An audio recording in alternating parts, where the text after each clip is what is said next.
ఇదేంటి అంటే ఈ నియోజకవర్గంలో ఉన్నటువంటి ప్రతి ఒక్కళ్ళు, కార్యకర్తలు కానివ్వండి, నాయకులు కానివ్వండి, అదేవిధంగా సామాన్య ప్రజానికం కానివ్వండి, ఈ యాప్ వాళ్ళ సెల్లో డౌన్లోడ్ చేసుకొని మనం చేయబోయేటటువంటి మంచి పనులతో పాటు ఆ ఊరిలో కానీ ఆ వాటిలో కానివ్వండి ఎటువంటి సమస్యలు వచ్చినా కానీ వాళ్ళు దీనిలో కనుక అప్లోడ్ చేస్తే దాన్ని మనం పర్సనల్ గా మానిటర్ చేస్తూ ఇమీడియట్ గా ఏ విధంగా సాల్వ్ చేయబోతున్నాము అనేది మీ అందరికీ అతి త్వరలో చూపించబోతున్నాం.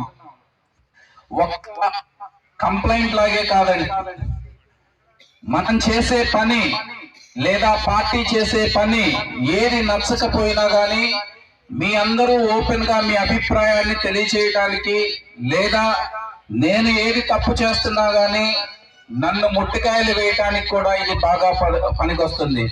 దాంతో పాటు మనం ఏదైనా కార్యక్రమం చేయబోయేటప్పుడు లేదా ఎవరినైనా పదవి కట్టబెట్టేటప్పుడు కూడా ప్రతి ఒక్కళ్ళ ఒపీనియన్ తీసుకోవడానికి దీనిలో ఒపీనియన్ పోల్ ఉంటది, సర్వే ఉంటది, ప్రతి ఒక్కటండి. వాట్నాట్ మీరు ఏది కావాలంటే అది ఈ విధంగా మనం చెప్పే విధంగా డైరెక్ట్ గా నాకు తెలిసే విధంగా చెప్పడానికి ఇది బాగా ఉపయోగపడుతుందని అనుకుంటున్నాను.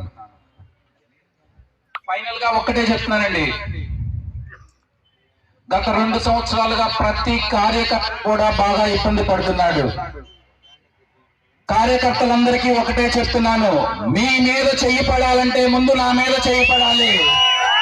ప్రతి ఒక్కరు గుర్తు పెట్టుకోండి, మీకు కష్టం వచ్చినా మీకు నష్టం వచ్చినా 24 గంటలు అర్ధరాత్రి అయినా అపరాత్రి అయినా కానీ ఏ టైం అయినా నాతో మాట్లాడటానికి కానీ నాకు ఫోన్ చేయడానికి కానీ ఎటువంటి సంకోచం తీసుకోవద్దు. ప్రతి ఒక్కళ్ళు ఒకటే గుర్తు పెట్టుకోండి, 2029లో మనది ఒకటే లక్ష్యం, జై జగన్, జై జగన్. మన అదృష్టం బాగుంటే గనక 2027లోనే రావచ్చునేమనండి. మీకు జరిగిన ప్రతి అన్యాయాన్ని, మీకు జరిగిన ప్రతి నష్టాన్ని మీరు ఆల్రెడీ డిజిటల్ బుక్ లో లాంచ్ చేసిన ప్రతి ఒక్కటి కూడా నా దృష్టికి వస్తున్నాయి. అద్దంకి నియోజకవర్గంలో ఏవేవైతే ఉన్నాయో వాటన్నిటినీ సరిచేస్తా జగన్మోహన్ రెడ్డి గారిని మళ్ళీ సీఎం ని చేసుకుందాం. జై జగన్, జై Jagan. Thank you very much.